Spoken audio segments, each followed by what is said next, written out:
everybody, and thank you all for joining me once again. If you have not subscribed, please click the subscribe button below. I'm going to get right to it. So today I'm going to talk about why I'm quitting the Dave Ramsey baby steps. If you have been following me for any amount of time, you know that I have been singing the Dave Ramsey praises loud and proud since I was introduced to Dave Ramsey back in 2014. Back then, that's when I hit my rock bottom. That's when I ended up filing bankruptcy. At that point, I had like 2 cars repossessed.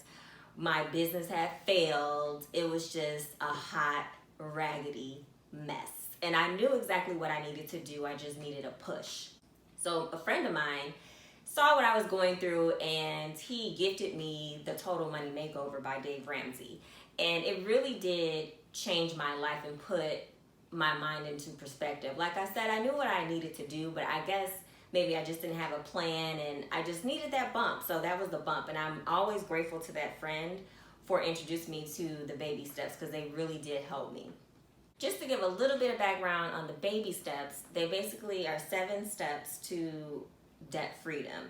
And I won't go deep into that. You can always like look it up online or order the book yourself. But the first step is to basically get all your bills in order, establish a monthly budget, and then save $1,000 for a baby emergency fund. So that would be baby step 1. After you do your budget, you save $1,000, and then you go to baby step 2 after you save that $1,000, and you order your debts from smallest to largest, and then you just knock down your debts like that. So you pay the smallest one off, and then the next largest, all the way to the most debt that you have, and then you keep doing that until you are done paying off your debt.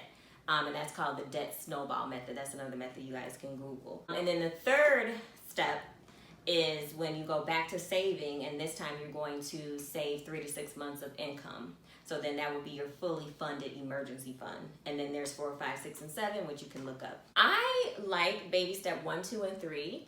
And of course, I'm on baby step 2. I have one more debt, and that's my student loans to pay. I have about $62,000 in student loans to pay. What I don't agree with is the $1,000. I don't agree with that anymore. I do understand the rationale behind it. Because I know some people have a problem maybe saving even $500, so $1,000 is like a big milestone for them. But for me, it's not. And it definitely was not enough when COVID-19 hit and things were so economically uncertain. I would have preferred to have at least $2,000 because that's what my bills are every month, about $2,000.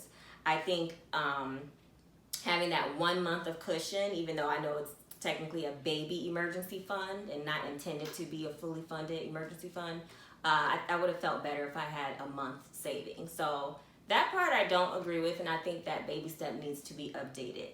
Another thing, during this time of economic uncertainty, you are encouraged to go into storm mode. So say like you have a job and you don't know if your job is going to be secure during this time. So instead of taking all of your extra money and putting it towards your debt snowball, you would be saving that extra money. You still would be paying the minimums on everything, but anything extra you would just be saving and like stockpiling cash. I'm currently in storm mode right now, and after storm mode, you're supposed to take all that money that you had been stockpiling, aside from your $1,000 baby emergency fund, and put that towards your debt and start your debt snowball again. I will not be doing that.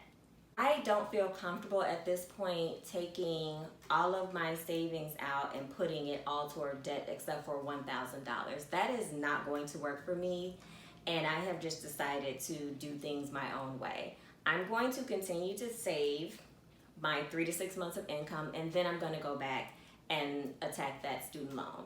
I know a lot of people may think that that's not the best way and you should stick with the baby steps. I personally don't agree with it, and I'm not going to. I'm going to remix them and do them my way. I'm also going to, after I'm done paying off my student loans and it's time for me to start investing, I'm going to seek other resources as well. Just because I think they're probably more updated resources since that book has been written. This is a totally different time, and a lot of things are about to change. So I think being open to other ways of investing and other methods is probably beneficial. So I'm going to do that as well. At the end of the day, I trust myself a lot more now than I did when I first started the journey a long time ago. And I'm always going to bet on myself. So I believe in what I'm doing. I know everyone has their own way. And I think at the end of the day, your debt-free journey is your debt-free journey. So you do what works for you. And as long as you reach your goals, that's what matters at the end of the day. And that's what matters for me. So there you have it. Again, if you have not subscribed to my channel, go ahead and hit subscribe below. Thank you, and I'll see you guys next time.